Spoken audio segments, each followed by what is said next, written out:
Welcome to Nurse Educators Now, a podcast brought to you by Collaborative Momentum Consulting. I'm pleased to introduce our guest, Dr. Suzan Kardong-Edgren, for today's episode. Susie is an award-winning, international known speaker and an educational researcher. She has many credentials, but the one that I think is so wonderful is she was a consultant on the landmark National Council of State Board study that determined that up to 50% of clinical or traditional clinical could be in simulation. I think that's made a real difference in the way we view simulation. So she was involved in that. Thank you, Susie, for being with us. Let's get started. Okay, I'm delighted to be here. Let's start with a question that will be interesting, I think, to everyone. What was the impetus for your interest and ultimately your work in simulation? I was working at the University of Texas at Arlington, and I worked with a group of people who were pretty forward-thinking, and I was working in an undergraduate assessment course. The graduate program had received a grant to buy one of the $250,000 at that time MediMen, which looks like Arnold Schwarzenegger in a coffin. And of course, he arrived with a 3-ring binder completely full of all the instructions. And the graduate program were delighted they got the grant, opened up the container, looked at the 3-ring binder, closed the box, and said, no, another time. Well, I was working with somebody who dug around in the box, got out that book, read it. We hauled the mannequin out of the crate. We fired it up and we started using this $250,000 mannequin in a physical assessment class. And this was at the time, some of your listeners can think back to the time when you used those clear things that you fed through the thing to copy your notes or pictures or things like that. I forget what they're called. Mm-hmm. But this was at the beginning of computers too. So we're on the interweb looking for things like malignant melanoma to cut out pictures of and stick them on this MediMen. And it wasn't long after that we said, we love this. This is really great. We can listen to bowel sounds. We can listen to lung sounds. We can demonstrate these for our learners, but we could probably use a cheaper kind of mannequin.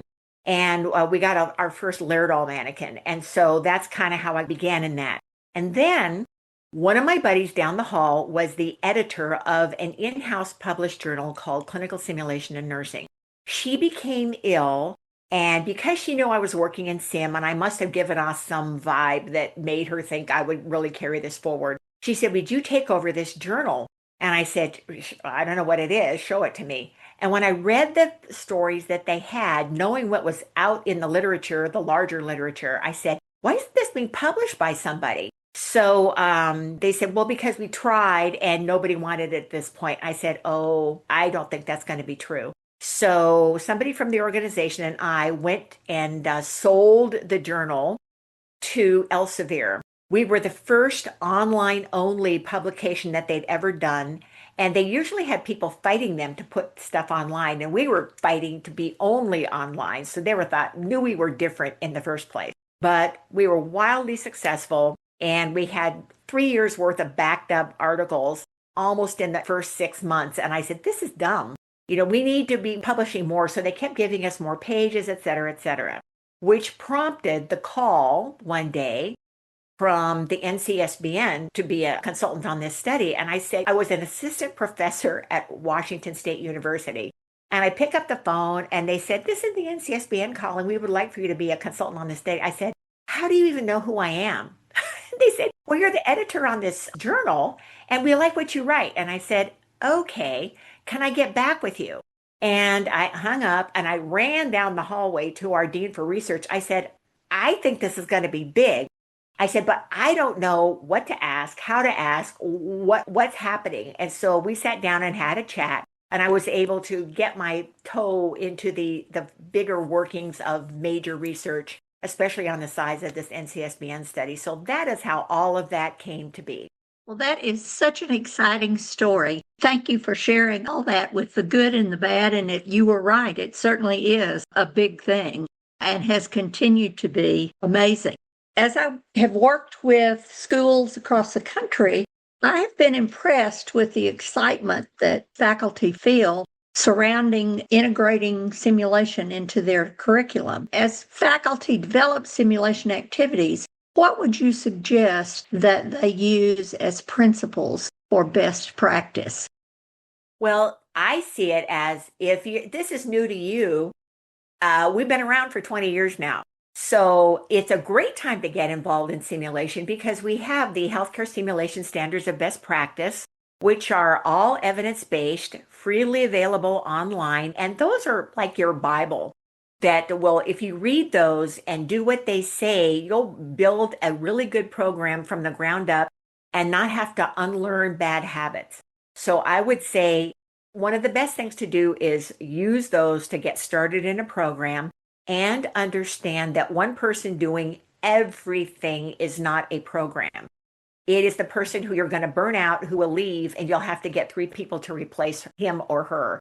So it's a team effort. Several people should be learning simulation. And the biggest thing we've learned from one of my jobs and dealing with doctoral students is that getting peer feedback on your debriefing and your pre-briefing is a critical step because we learn how to get better at getting better and the culture that goes around simulation, because so many of us have had not great experiences in simulation. Understanding the feelings and the culture that builds up in a school, especially around simulation, is going to be critical to a successful program. So learning to appreciate feedback and getting feedback, for many of us in education, this will be the first time this has ever happened. I know it, except for the end of year course evaluations, which sometimes are great and sometimes are not a great experience. So doing this in simulation and making this a normal thing, I think will spread its feelers out into nursing academia as we move forward and nursing simulation in the hospitals as we move forward and make things better for everybody. Those are good points that you made, but then I will ask you on sort of the other side, what are the common pitfalls that faculty should avoid? Well, there are many of those. And probably the strongest, most common one is that people have seen a sim someplace, or they think they look at the mannequin and they say, I know how to teach skills. I know how to do this. And they make it up as they go along. And this usually appears when we come to see somebody or I'm following them in simulation and I see them in the room with the learners. I see them stopping the learners in mid whatever to now begin a lecture on something. Sometimes that's appropriate, and that's called rapid cycle deliberate practice, but it's used for getting the skills correct in situ. This is where the Foley cath would be done or the dressing change would be done, looking like it's in a hospital room with family members around, and they're asking you, so is this the first time you've ever done this? And you are getting a little rattled, and suddenly your teacher jumps in on the side and says you contaminated something, and now what are you going to do? And you did this in front of the patient and blah, blah, and the family. Not the best way to go. So doing it because you think you know how without having read the Bible, the directions, the healthcare simulation standards of best practice today is not a good idea. Very important to try to realize what you don't know. That also, you clearly defined that and explained that very well. A side question I have, some of the boards of nursing require that the director have simulation training. Is that common, and is that something that is easily accessible for people? That's a great question. I will say that there is a whole free series of 6 courses on Coursera, and look up Dr. Pam Jeffries, and it's something about clinical simulation. I can't remember the whole title, but free. They withstand the test of time. They're high quality, free courses. If you need a certificate, you can spend $49 at the end, but you can do all 6 courses for free and it doesn't cost you a dime. There are places you can go. There are study groups for CHSE certification from the Society for Simulation in Healthcare. There are courses that are available from the Anaxel organization, and they sell those individually or in a bundle. I can't remember what they cost, but there are places to go find high quality training for simulation that will get you off on the right foot and at least with a basic understanding of what we do for simulation now in the 21st century. That's really good information, and I hope everyone will use that even if they've been doing simulation for a while, because I suspect there's a great deal we could all learn from that. And I didn't realize that there was a lot of free stuff. So that is really, really great. Switching subjects just a little bit, when we were preparing for this podcast, you and I had a conversation about the use of virtual reality in healthcare education. Would you tell us a bit about your experience teaching with VR and what do you see as the advantages as it is today? So there's the good news and there's the bad news. So let's do the good news first. I think VR is going to solve a lot of problems that we have as we move forward with competency-based education because we know we have the residual conscious and unconscious bias against people, be it for whatever reason. There's any number of reasons to do that, but virtual reality will score you no matter what you look like, no matter who you are, the same way every time. So will AI. So I want to couple virtual reality with AI because there's so much happening in that area right now. So let me say that. The good news is that VR may look expensive when you go with a company, and there are any number of really high quality ones out there right now. But you want to look at them and look at what they've got to offer VR wise, what is made already for scenarios. Do they match your curriculum in enough ways that it was worth the money to go ahead and buy them? Or does it allow you to tailor make your own scenario? So you want to know those kinds of questions. You want to know what kinds of headsets they want to use.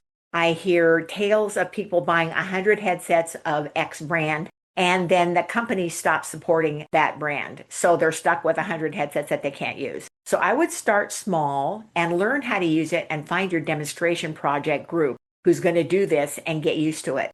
There used to be a real problem with motion sickness. And now there's much less problem with that. One of my doctoral students actually did some research that looked at what do you actually have to have in a headset to get that to stop. And we know that there are several things that they are now building routinely into headsets that will solve that problem unless you are the most prone to motion sickness of anybody. And then you might have a problem. But we also know now that you can sit down using VR. So sitting down helps.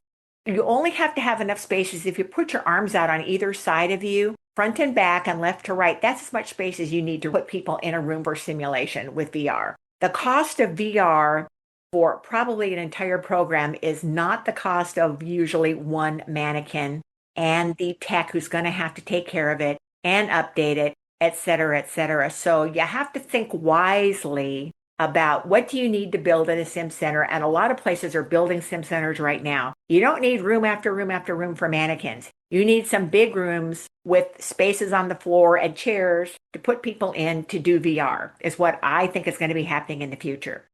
The downside, the powers that be in the headset world, the big makers are all 35 to 45-year-old guys who wear black t-shirts, black jeans, black high tops, and they're billionaires. Mm-hmm. And they have not come to grips or decided on what basically the SCORM compliance code is going to be for the headset that will be used. And they don't really have to because each one of them owns a billion-dollar company for gaming. Healthcare is not high on their priority list. They actually don't really care about us much at all. So it's smaller companies that are building healthcare stuff that we deal with. And they are at the mercy of those guys, the developers of the headset. VR right now is really good for looking at people developing clinical judgment and things like that. And you can do it doing skills training. But unless you have the $15,000 haptic gloves, which I've had on once in my life, really early in my VR career, and it ruined me for life because I know what is possible and I've never had it again. It's so irritating. The gloves are a difficulty for everybody. But if you have on the really nice gloves, and eventually they will be available, they will come down in price. When you have them on, you can pick up things and feel the weight of them. You can feel them moving from spot to spot. You can feel a body under your hands. And I got involved in VR with a guy who was a trailing spouse when I was at Boise State. who sent out the email that you get. You know how you sit delete, delete, delete. I don't want to read this. I don't want to read that. For some reason, I opened this guy's email and he said, I've developed these things at my old school and I'm looking for somebody to work with here. And I started looking at his stuff. I called him up and said, come on over. I want to meet you. So we had a great afternoon and together we built a VR Foley cath insertion game. We won a bunch of awards out west for this game. And again, you could see your hands in front of your face, but you couldn't feel the mannequin. You couldn't feel the Foley, but you went through and you did the skill and you learned the muscle memory of I do this and I do this and then I clean this and I clean this and I do this. It worked beautifully, but there was really nothing there. You could see everything, but it had no weight, no feel. Right after we won all these awards and we were going on to the next thing and we were going to conquer the world, Mark Zuckerberg bought Oculus Rift, Oculus Quest, whichever one it was, and locked it down for 2 years. The developers were all working in the meantime, getting better and better at all the things they were doing. Or I would not be here talking to you. I'd be working in VR. I'd be a millionaire and I would be retired in Tahiti or something like that. Well, that is fascinating. So much I didn't know. Thank you so much. I've learned a lot, and I'm sure that our audience did as well. So thank you very much for participating. Thank you. Thank you for tuning in to Nurse Educators Now. Please subscribe to the show and share it with a colleague. For more free nursing education content or to book a consultation, visit us at collaborativemomentum.com. We'll be back soon with more conversations to support, challenge, and inspire you.